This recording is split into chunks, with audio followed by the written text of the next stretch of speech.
Guys, here you can see it. One more video me came out the Python, and in today's Python video I'm telling you about the looping in Python for using for loop.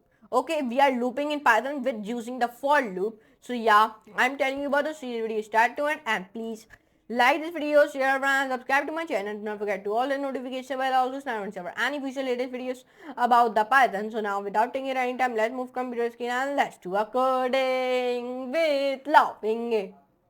So, guys, here you can see one more video me came about the Python, and in today's Python video, I'm telling you about the how to looping in Python using the for loop.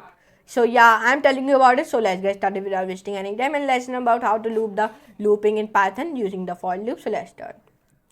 In Python, the for loop is used to iterate over a sequence like a list, tuple, string, or a range. Like this is one basic syntax of the for loop. Here you can see it. And this is one example. In this example, we are looping through a list. Let me show you. Copy it. And when I open my Visual Studio Code and when I open one new window, and then I'm making one file by the name of index.py, and I'm making this file on my documents. And when I make this file, and when I make this file in my index.py in my documents, so when I paste this file like here, so the title is looping through a list. Okay. Here we are looping through a list. Okay, first of all I make a one list by the name of fruits, and then in the fruit list I write like my three types like apple, banana, then cherry. And then here I use the for loop, and then here I write like fruit in fruit, then I say print the fruit. And when I save it and run it, so it give me save it and run it give me apple, banana, cherry like this.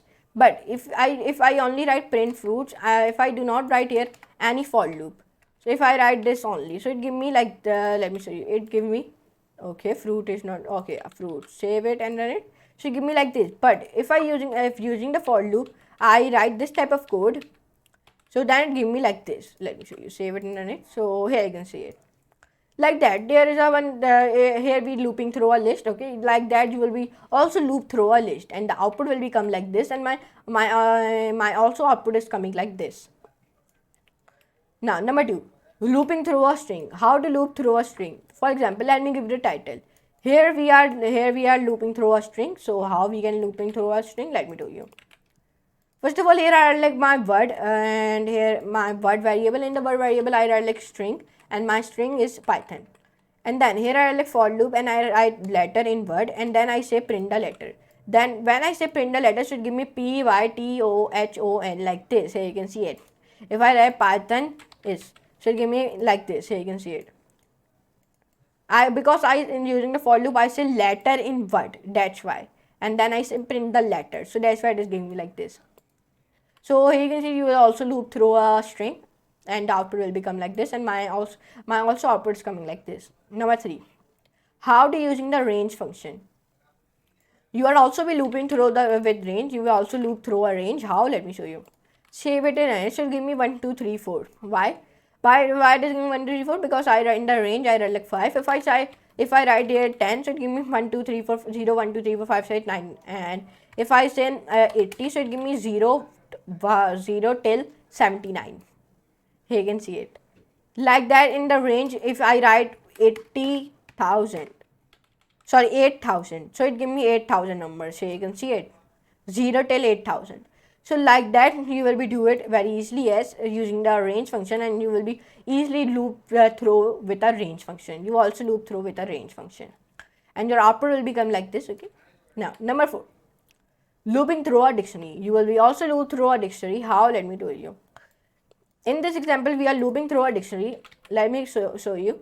First of all, here we are looping through a dictionary. First of all, here are like names will be alias, and then age 25, city New York. Here I make a one dictionary. Save it and it should give me age, name, alias, age 25, city New York. Why does give me like that? Here I like F key, then percent, and in the square bracket I like key. That's why. Like that you will be also loop through a dictionary, and like this, and then it will give you this type of output, and you will also change the name, age, or city. It is your own choice. If you want to change it, so change it. If you do not want to change it, you do not change. Now number 5, nested for a loop. You will be also nested for a loop. Now this is one title. Here we are nested for a loop. Okay, let me show you. in the matrix, I write like my numbers like 1, 2, 3, 4, 5, 6 and 7, 8, 9 in the like 1, 2, 3 in the different square bracket, 4, 5, 6 in the different square bracket and 7, 8, 9 in the different square bracket. Then here I use the for loop, and in the for loop I write like row in matrix, then row value in a row, then I say print value comma and equals to in a double commas, and in the sixth line I write like print, and then in the print function we are doing a new line after each row, save it, and then it should give me the output will be like this: 1, 2, 3, 4, 5, 6 and 7, 8, 9. It is giving me the output will be like this. You will be also nested it for a loop, okay, like that. You will be also be nested for a loop, and it give you this type of output, and my output will be also coming like this. If you want to change your number, or if you add a new number, so you will be also added like 10, 11, 12, then like that you will be also added, then 13, 14, 15, then 16, then 17, then 18. Now save it and run it, so it give me this type of output. Let me show you, so you can see it like that: 1, 2, 3, 4, 5, 6, 7, 8, 9, 10, 11, 12, 13, 14, 15, 16, 17, 18. They give me this type of output.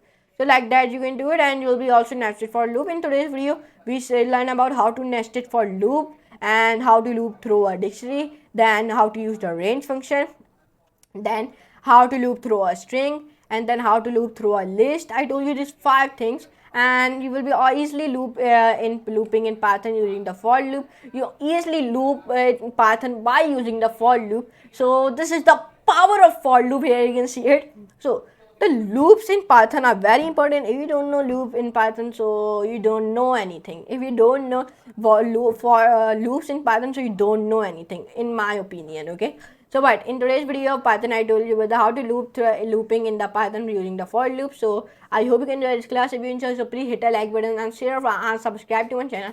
And don't forget to all the notification bell also snap for any future related videos about the Python, and tell me in the comment section below with Python. We start our one new series with Python. So tell me, and successfully we completed 120 videos of the Python very successfully. Yes, this is our very big success. This is a very big Python course I have ever seen in the YouTube history.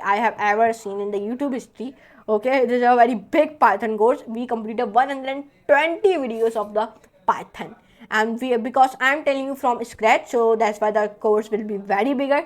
But now please see our upcoming videos also. So but anyways, I meet you next class and next very amazing that type of videos, and tell me in the comment section below how is my performance is going, and how is my all thing is going. Tell me in the comment section below. But anyways, I meet you next class and next very amazing class like this type of videos of the Python.